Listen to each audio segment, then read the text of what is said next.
Hi, it's Dorothy Guining with Scrapbooking Quebec. Today I'm here for the Scrapbook Nerd online shop. I'm going to give you step-by-step instructions on how to create this layout, and I'm also going to explain my design process in a little bit more detail than usual. I'll be using products from the Pinkfresh Studio Sweet and Simple collection, and I have paper, letters, titles, ephemera, and a whole bunch more, and I'll list the products I use in the comments below, as well as a link to the Scrapbook Nerd online shop. I have a beach story to tell, which is why I gravitated towards this collection. It's summery, it's sunny, and believe me, it's so much more beautiful sitting in front of me than what I'm seeing on the screen. What I started with were two photos as well as this piece of chevron diagonal type print. I thought it would look nice if I cut along one of these chevrons. So actually I rip along because I find the ripped paper look really goes well with beach themed layouts. So that's what I'm doing here. I figured there was room on the left to place my two photos on the larger half of the page, and I also knew there would be room for my title and my text and a bit of decorating. What I'm going to do now, though, is flip through the papers to find something that coordinates with this. And honestly, they all do, simply because it's a collection and they all look great together. So what I'm really looking for is a piece of paper that speaks to me, that I like. And that's one piece of advice. The paper selection, find something that you like. There's no right and wrong. What's important is that you like it. So I go with this busy print here, and yeah, I like it. I think I like the contrast against the simpleness of the chevron print. But there's other ways to select paper as well. Lots of people go for the color within the photos, which is perfectly fine. In my case, there's sand, there's that pink, there's the green. I could look for paper to incorporate those colors, one or all of them. But what I ended up doing was looking for papers to match the mood and feel of my paper. I wanted something summery, sunny, and that's why I went with this Pinkfresh Studio Sweet and Simple collection. So there are many ways to select paper. You could do it by color, obviously, but you can also do it by mood and feel, which is an approach I typically use a lot. Before adhering these two pieces to that white piece of paper to make my foundation page, I want to add some faux stitching along one of these chevrons. So all I'm using is a paper piercing tool as well as a sponge mat. I'm going to poke holes along one of these lines, and then what you see me doing now, because I stopped the video, is I'm joining the holes with a pen, and the hole poking makes the stitching look a bit more real. I'm too lazy to get out a sewing machine. It's hidden in my basement somewhere. Now what I'm doing is adhering these two pieces of paper to this white piece of cardstock, and that's going to be my foundation page. And once I have that down, I'm ready to start placing all of my elements. And that's going to be easy because I have a whole bunch of coordinating elements to work with. So my photos are going to go here, but I know I want to add photo mats to them. I already put white photo mats, but what I'm going to do now is add some blue paper behind. This also is part of the collection, and I realize it's printed, but all I'm looking for is a bit of a contrast between the photo and their white mats and that chevron paper, and this does the trick. I'm happy with this. So I'm simply cutting these a 1/4 inch larger than what's already there, and I'm putting all the measurements on the screen in case you're interested. I'm not going to adhere the photos quite yet because I always like to play around with the placement of text, title, and decorations first.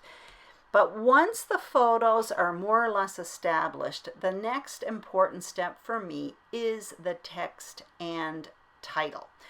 I'm going to be using those for my title, the letters, as well as those title stickers. And these are tags. I forget the name of them right now as I'm doing this voiceover, but they are also available at the Scrapbook Nerd online shop, and I absolutely love them, so I'll be sure to link them up. They're actually mixed media tags, but I do them, I use them a lot for journaling. Now what you see me using here is a stencil by Echo Park. Again, I got this at the Scrapbook Nerd online shop as well. And all I'm going to do is use a sponge brayer as well as gray ink. That ink is from Stampin' Up! You can use any ink, obviously, and I'm just simply going to pass that sponge brayer across this stencil, and that will create some journaling lines. I use this stencil all the time. So I'm going to place that to the right-hand side of those photos, and that's kind of creating a diagonal print. Now what I'm doing is just making a reinforcer for that tag in that same blue that you find behind the photos. And I used a hole punch and a circle punch, and that created a little ring, which is perfect for a reinforcer. And now I decide to make my title. So I go with Beach Fun, and I'm placing it on wax paper because I'm not sure at this point where I want to place the title. I've got a few options here. I can do it at the bottom left, the top right, or I could even reinforce that diagonal print and put it at the bottom right as well. At this point, I still haven't decided. I'm playing around with placement a bit. I know I have a few options here, so I decide to go ahead and play with my decorations, and I mostly go with the ephemera. And I've said this about Pinkfresh Studio ephemera in the past, and I'll say it again. I find the packaging boring, but for some reason I find it incredibly usable. I love Pinkfresh Studio ephemera. So I'm building two main clusters with it now, one in the top left and in the bottom right. Again, right now I'm kind of doing a diagonal print, and when I build these clusters, I always start actually with the larger piece, a foundation piece, and then I start filling them in with smaller pieces. Now what you see me doing is adhering the photos, and the bottom one I did it with foam adhesive. When I have a cluster of photos, I like to pop at least one of them up. I find that it stands out better on the page.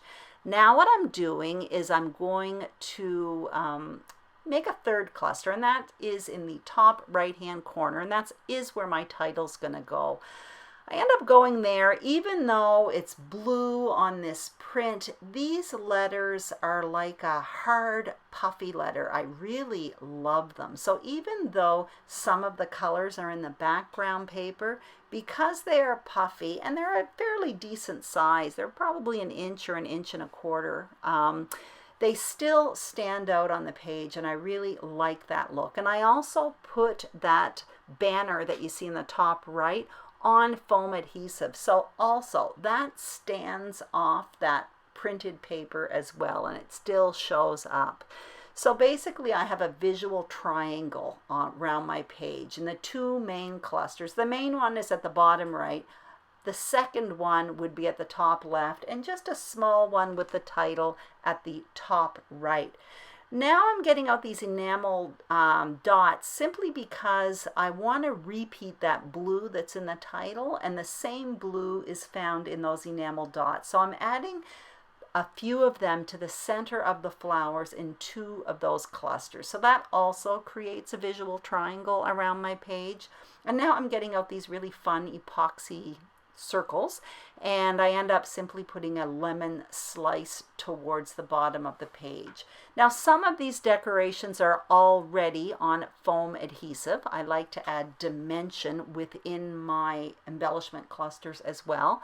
But I'm adding a bit more dimension, so I'm just simply running my fingernail along that ripped border just to add a bit more texture to the page, and then I add a bit more foam adhesive. Basically some of those leaves and different pieces that are adhered flat to the page, I let one side be adhered flat, but then I'm popping up the end of the leaves with foam adhesive, again, to add a bit more texture, interest, and dimension to my page. So I'm almost done here. As you can see, I added a string to my tag. That was simply I think it's a lawn fawn twine. I'll link that up below as well. So there's my page completed with the journaling. I hope you enjoyed this video. I hope you, anyway, I hope it inspires you. And if it did, please let me know. Don't forget to subscribe to the Scrapbook Nerd YouTube channel, as well as my channel, Scrapbooking Quebec. And also check out the Scrapbook Nerd online shop, full of beautiful products and great fast delivery. Thank you so much for watching and have a great day.